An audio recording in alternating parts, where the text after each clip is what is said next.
Welcome to Pindar Poetry. We hope you learned something new. You start now, verify power and eliminate simple failures. Plug the AC adapter directly into the laptop and a known good outlet. Check any charging LEDs. Once done, remove the battery if the model allows, then hold the power button for 10 to 15 seconds to discharge capacitors and reset internal controllers.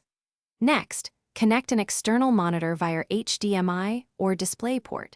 This shows whether the screen or the graphics subsystem is at fault. Make sure cables are seated firmly and the external display is powered on. Once the external monitor check is done, move to firmware and internal components. Reboot and repeatedly press the BIOS/UEFI key, F2, F10, or delete so you can tell if firmware displays. This narrows software versus hardware.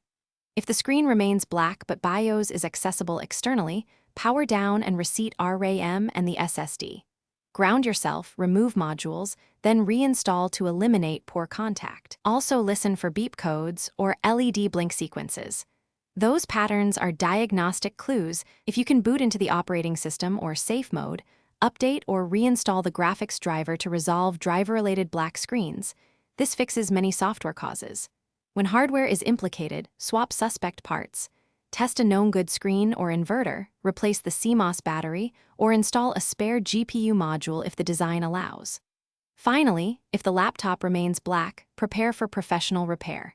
Document each test and symptom, power cycle attempts, and component swaps, so the technician can diagnose faster and avoid repeating steps.